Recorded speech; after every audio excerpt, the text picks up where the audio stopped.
service announcement for the World Culture Workshop. Today I'd like to speak about the Zapatistas. The Zapatistas are Mayan people in southern Mexico, Chiapas, who have been oppressed for a very long time, who've been killed, who've been neglected after their land and their means of getting by are taken away, who've been imprisoned for trying to stand up for themselves. And they decided that this was enough in 1994, where they rose up. And since then there's been even more oppression to try to cover this up and not let their message get out. Recently, 45 people who supported the Zapatistas, peaceful people who don't have guns, up on mountaintops in Chiapas, were slaughtered by people who support the Mexican government. This was out on New Year's Eve in the New York Times, and serious action needs to be taken to prevent this. We're asking people to call the Mexican consulate and express their outrage. The number for that is 212-689-0456.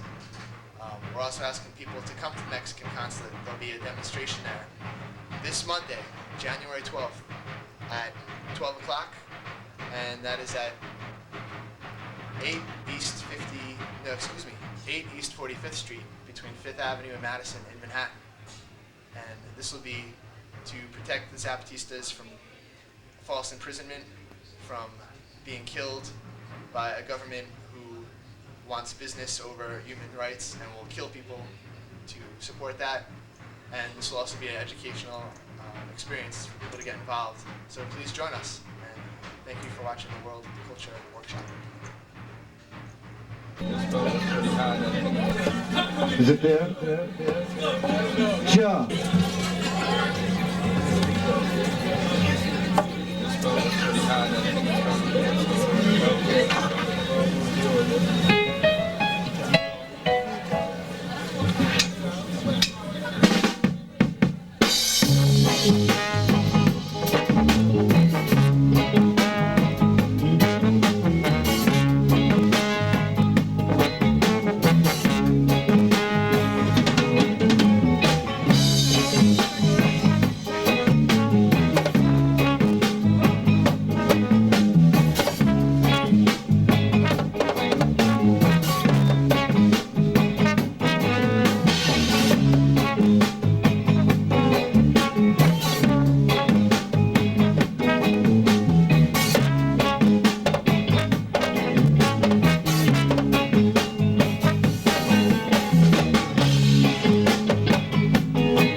songs about songs that he wrote that he couldn't release during the apartheid era.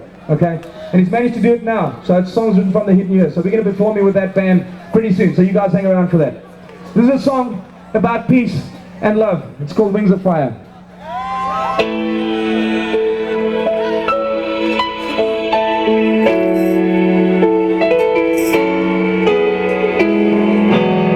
A man without a heart is a man without a soul. Not afraid of love, never find someone to hold. You have to make a start, let love give a healing hand. Look through the dark clouds, don't be afraid to take a stand. We need to fly, wings of fire.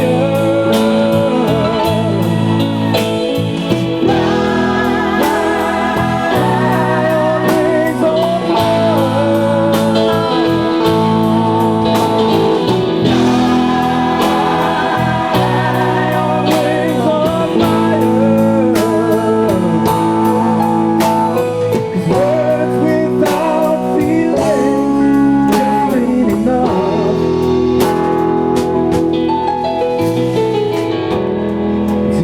to hate and to conquer with your pride. So good at confusing the simple child inside. But even in the dark, love will come shining through. The power of forgiveness and the peace it brings to you. We need to fly on wings of fire. Fly on wings of love.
Right now we want to do a little bit of and festival, and we're here talking to Terry Fillon.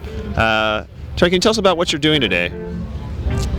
Well, we're having a rally trying to draw attention to all the harm that is being done by the prohibition of cannabis, and trying to call for a change in our nation's policies. And now, isn't it true there's some kind of provision in the Constitution that we have the legal right to grow and use cannabis? well, that's not one of the rights that is specifically enumerated.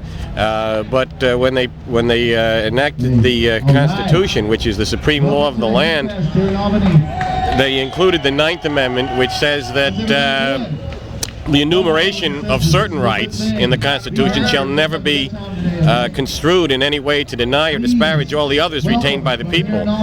The men who signed the Constitution were a large percentage of them hemp farmers. You know, they would never imagine that. They couldn't imagine all of the different ways in which tyranny could strike. As they say, the price of freedom is eternal vigilance. But it's always well known and interesting that the Constitution was written on hemp. And I always find that quite humorous. A lot of people don't realize that. Can you tell us a little bit more about the jury rights that I was talking to you about earlier? Well, we've got some literature here from the Fully Informed Jury Association, and they've been from out in Montana putting out a lot of material. It's a struggle in some places. We've got a situation in this country where judges no longer inform juries of their right to judge the law as well as the facts. And the Fully Informed Jury Association would like to have that change, would like to go back to the way it used to be, when jurors always knew their rights. And people don't get fair trials if a lot of times, you don't want to see a situation where jurors end up apologizing to a person they've convicted, or apologizing to a community because they said, oh, well, the judge told us we had to rule this way.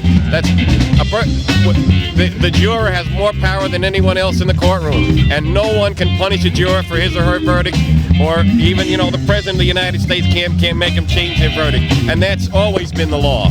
But jurors aren't informed of that. Do you feel this lack of information is done intentionally, or is it just a matter of omission? How do you think that's come about, as far as by the intent? Well, if you read into the history of it, it was back in the 19th century when the labor movement started getting going, that there were forces at that time that were anti the working people and didn't want jurors to know their rights, and there were rulings that came down at that time that judges weren't required to tell the jury. And since then it's gotten worse, because we've got generations growing up never knowing it. So now it's almost come to a point where it's become the accepted norm by jurors to believe that they're almost in some kind of submission to the court's opinions and attitudes.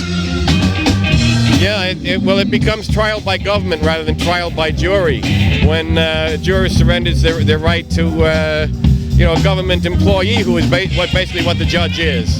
Now, do you feel that a lot of the jurors are doing this just maybe out of fear, or more out of ignorance? Oh, definitely out of ignorance. So we've got literature here to, once people know they have the right and they know they can't be punished for their verdict, about the only thing that can happen is the judges can ask the question, if any of you jurors know this stuff, and if they say yes, then they'll say, all right, well, they're disempaneled, which is the situation we're in right now. Because if they've got, if the judge has some interest in seeing the trial go a certain way, which shouldn't be, because the judge is supposed to be a neutral arbiter in the court. But unfortunately, too many times, the judge has some axe to grind or something. I've got a story here. This is a man down in Arkansas, a man named Tom Brown. He proved a motion at the trial now that with put forth by the prosecution, they request the following issues couldn't be mentioned in the trial. Number one, the defendant's religious practices. Number two, the First Amendment of the Constitution. That's the law of the land. Now, the judge is saying that couldn't be mentioned in the trial. The natural laws of God, the Declarations of Independence, any allegations of corrupt government officials smuggling drugs into the country, any previous drug cases in the Western District of Arkansas, any reference to any court officials or members of the U.S. Attorney's Office being involved in the cover-up of drug smuggling activities makes you wonder why the judge agreed to this. The medicinal value of cannabis, the Holy Bible, or civil disobedience. So you're finding that even some case law is not being allowed to enter. In this case, reading this, it sounds to me like the judge is clearly corrupt. But unfortunately, the man is in jail for 10 years now. But this is a case down in Arkansas, and we've got literature on this too. We've got So a man here in prison right here in New York State. He writes a very nice letter from jail, calling for an end to the prohibition laws and immediate release of all the prisoners. let me ask you. It seems very curious to me that that something that hasn't really been proved to be really harmful in any kind of way is so prohibited by the society or the establishment, as we call it, as a whole. Do you think there are other, maybe let's say, economical standpoints that are affecting these types of decisions and control by the judges? You mean, for example, like pharmaceutical interests and petroleum interests? I imagine they're all connected in somehow, but. Well, it doesn't seem that this just seems to be just a moral majority type of attitude that seems to be putting these people in jail. I mean, the state, it costs them quite a bit of money to incarcerate these individuals and to pursue these trials and so on. I mean, everybody knows the kind of money it costs to keep someone in jail. Why would the state want to invest that kind of money against something that seems to be somewhat innocuous by its users? That's a very good question. I'd like to ask that question to Governor Pataki and see what he has to say. Well, I don't think he feels those kind of questions. It's usually a no-comment response. Well, we've been talking to Terry here. We've got some really nice information for you. We're going to go around and see some other individuals and try to get some other viewpoints for you. This has been Rob with Real News. Thank you. Dan the Bagel Man. It's Dan the Bagel Man. Now, Dan, can you give us some of your opinions on the legalization of marijuana? Well, you look at it this way. Right now, we have holes in the ozone, a greenhouse effect, 3 million homeless. Marijuana is a product that can helpfully make a difference for this. A, oil products. B, clothing. B, paper. Right now, we're cutting down how many rainforests all over the world? Vancouver is up in Canada. Rainforests there, believe it or not, Vancouver Island. All the world for corporate infrastructure. Marijuana, one of the sad things about it is it might hurt that infrastructure, but that's okay because we look long-term, not short-term. And marijuana is a long-term product for the planet's infrastructure. We can't think of greed. We got to think of planet saving. Well, let me ask you this: why do you seem to be so hard for the corporate infrastructure to change over to marijuana? I mean, there's obviously a marketable product there that they could turn a profit on. I agree totally, and that's the problem right now. Our company in our world is fast cash, fast cash, fast cash. Oil is fast cash. The sad thing is we just killed 15,000 Somalians, 500,000 Iraqis for the corporate product of money making. Fast cash oil. I mean, that's what it's all about. General D used to work for Conoco Oil in Somalia, and we want to put him in control so we can more control the oil, not in Somalia necessarily, but in Sudan and Ethiopia. And the whole country's livelihood is oil, cash, money. And hemp, sad to say, it might not be fast right away. It might take time, but that's okay. We got to think of the planet's future and the environmental future. Right now, with holes in the ozone, greenhouse effect, it's not healthy. Corporate America, sad to say, will say they're environmentally sound, meanwhile they're dumping toxins everywhere. Well, yeah, that's a pretty common, well-known reality. Let me ask you: do you yourself have had any experience with marijuana? I smoked it occasionally as a young person. I don't smoke much anymore. Did you? What was your experience of it? Relaxing and puts me to sleep. I mean, that's why I'm not into it, but I have nothing. See, it's not me to tell other people what to do. It's like pro-choice. I don't have a right to tell women. I don't have a right to tell people what they do with their body. One of the things I've noticed about marijuana is people don't get violent like they do in alcohol. It's a very peaceful thing. Are you an alcohol user yourself? Occasionally, but see, I don't get affected like a lot of people. I can mellow out in alcohol, like some people get violent. But everybody's chemical imbalance is different in your system. And the idea is to also know who you are. Marijuana is a drug. I won't deny it. I've seen people sad to say get hurt by it. But if you respect it for what it is, know what it is, how you affect your body, you're okay. Well, isn't that what a lot of times society does as far as things that have potential to be harmful? We have the responsibility to the society as a whole to regulate harmful products. Of course. Society, though, the sad thing is, does not respect us. They have piss tests. I walked out of a job interview, they said they're going to have piss tests. It's not that I don't smoke marijuana or drugs now and then that much. I could always stop. It's the idea of the right as a citizen to have rights, to not own rights, but it's like you have a home. Does the government have a right to invade your privacy? And that's what's all invasion of privacy. Well, let me ask you one last question. In your experience in life, do you seem to find a large percentage of people that are marijuana users that might be a little bit more, say, conservative and hide their usage?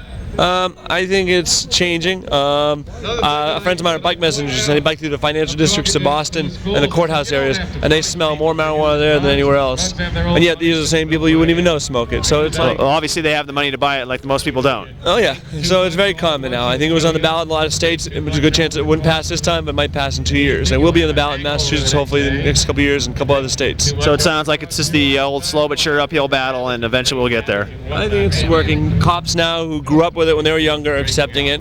I've talked to a lot of policemen who don't want to do the bus. It's not their choice. It's the corporation they work for. The corporation, yeah, that's a very interesting point. Well, hey, thanks a lot for your time. Okay. On that, or what's your basic opinion? I think it should be legalized. You feel it should be legalized? Yeah. How about you? I think it should have been a long time ago. So you see it's been a long time coming then, basically. How about you, sir? All drugs should be legalized. For anybody over 21. Why do you feel that way? Because you're over 21, you can die for your country. You should be able to do anything you want in this country. So it's just a basic rights of our freedom as Americans, really, is what you're saying. We're supposed to be fighting for freedom, and then they're telling us what we can't do all the time. Well, so how do you feel about the as they call it, the drug war? Do you feel it's fair to make war on Americans as they are? There should not be a drug war. Drugs should be legalized. That's just how I feel. They're wasting a lot of money. Yeah. A lot of money. Putting people behind bars that shouldn't be. Yeah, for basically a victim of crime is what Because they want to enjoy themselves in a free country. Great, guys. Thanks a lot. He's not a deadhead. Pardon me? And he's not a deadhead. And he's not. Well, that's why we came after you guys. I'm just asking people basically their opinion on the legalization of marijuana. Would you like to share your opinion? Sure. The legalization of marijuana. The laws against marijuana obviously do not work. So I guess I'm more for decriminalization as opposed to legalization. Like people should not be put in jail for marijuana. Well, what about the financial burden that it causes for people that want to use it casually but are caught several times and fined? Yeah, I guess we would take that into consideration. Legalization would seem to be the way to go because when you compare alcohol to marijuana, I think alcohol is much more destructive substance than marijuana. I mean, I know people who smoke. I don't use either one personally, but I have in the past. And just in terms of the destructive nature of alcohol and the destructive nature of marijuana, I think is really no comparison. Did you for yourself? Did you find you used marijuana or alcohol first? I guess alcohol first because it was legal. So it seems today the opinion of most, or the facts we're uncovering, it seems that alcohol use leads to marijuana use. It has to. Yeah, you just yeah. I think even most people when they probably smoked marijuana the first time had probably been drinking. So the large corporations are cutting their own throats, so to speak. Yeah, and I think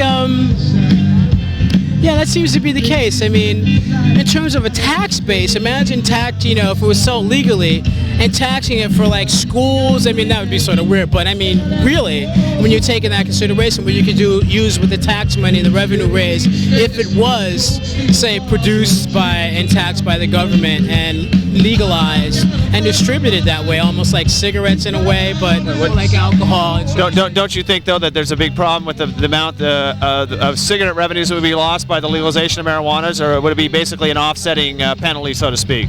No, I don't think it would be offsetting because people who tend to smoke cigarettes are going to smoke cigarettes. I know people who smoke pot who don't smoke cigarettes. I know people who smoke cigarettes who don't smoke pot. So I don't think that would really affect that at all. It's not going to all of a sudden cure everybody's nicotine addiction, so to speak. No, I don't think so because some people wouldn't want to use it that way. You know, it's not really an offsetting thing. It doesn't really cure your nicotine fit. Drugs should be legalized for anybody over 21. Why do you feel that way? Because you're over 21, you can die for your country. You should be able to do anything you want in this country. So it's just a basic right.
This darkness got to give.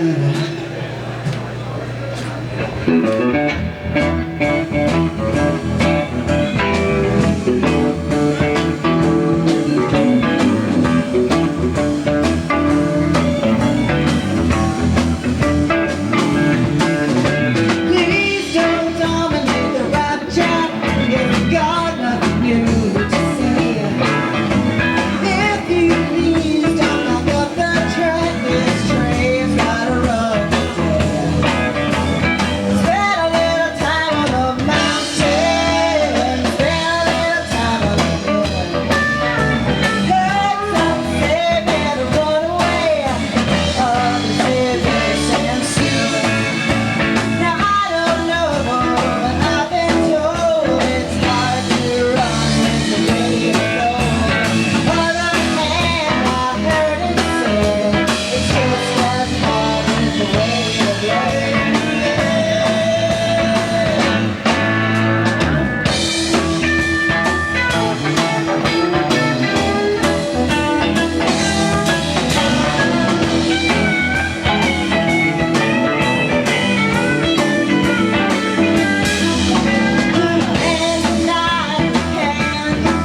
One way or another, one way or another, this darkness got to give.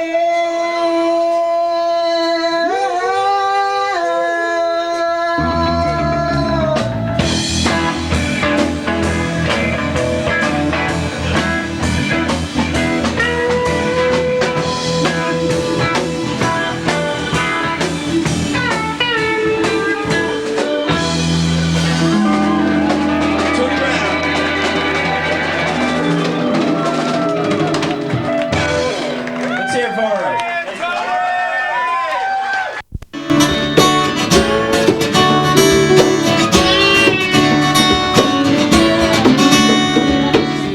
I see you in the garden plucking up blue tomatoes, brushing my red head down, filing my speckled toes, climbing my cement garden, twisting the purple vines, sniffing the dead flowers in the neighbor's line. One body, one mind, one body, one mind, one body, mind and soul.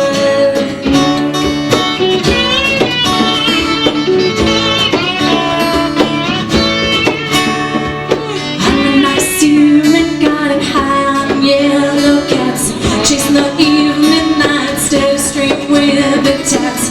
Climbing my human garden, gather my centering force, planet seeds for tomorrow, follow my plan, their course. One body, one mind, one body, one mind, one body, mind and soul.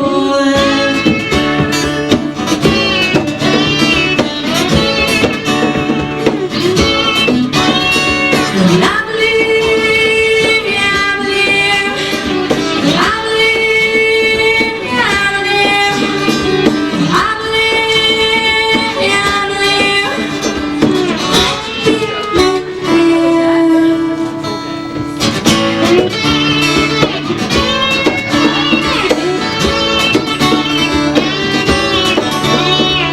Raising the steam, garden far beyond expectations, limitless coexistence, water with good vibrations. Climbing my cement garden, watching the rainbow man, linking the earth and sky, reaching out for his hand. One body, one mind, one body, one mind, one body, mind and soul. I believe, yeah, I believe, I believe, yeah, I believe, I believe, yeah, I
She's the only one strong to take the venom and tip of the tongue. She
if you're drinking, and by God, we certainly hope that you are drinking. It's the original song called Ride the Rails. 1, 2, 3, 4.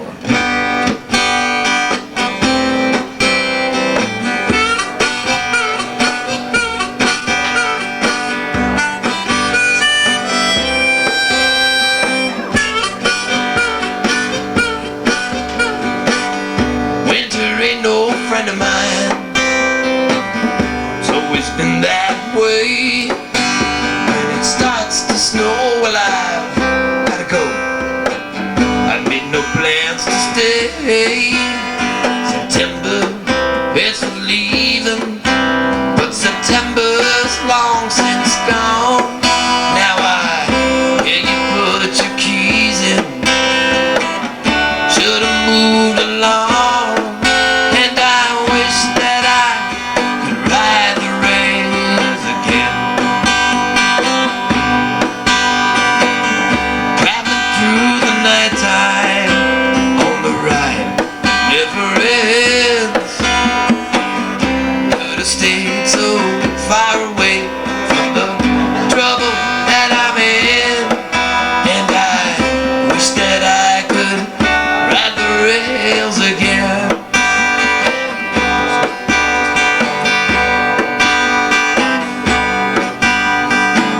I usually travel hungry, leaving hunger's company. It's easier to figure out than what people here say to me. Now I stop to listen, and I try to understand, and it's you that I start missing. This isn't what I planned, and I wish that I could ride the rails again. Traveling through the nighttime with a full moon as a friend. Could have stayed so far away from the trouble that I'm in, and I wish that I could ride the rails again.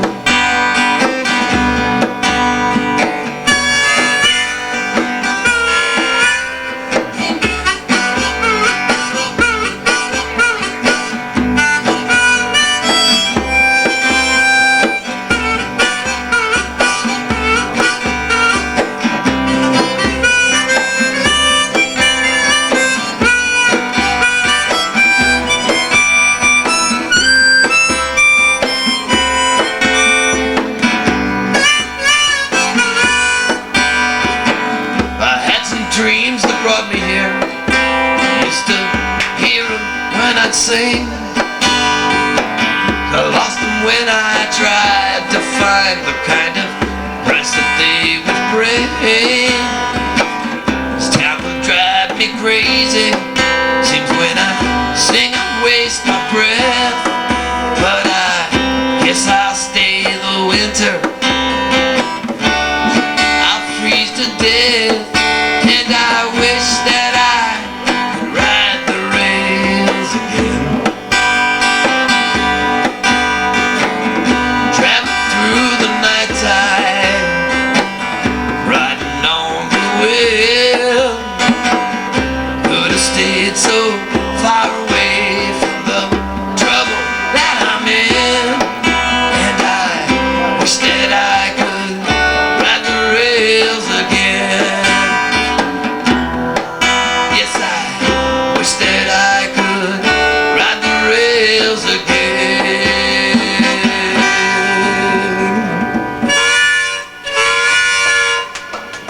Thank you very much. And thanks once again to Scott Stevens, the World Culture Workshop, Channel 34. He's Scott and you're not, and this is the World Culture Workshop, and we are the Adorations. Isn't that abrupt? Yeah. During entertainment, you can watch a little bit of the Adoration. Yeah! Thanks a lot. Peace, everybody. You guys have a good night now. You should have catch the show. Man, it was hip. I like it.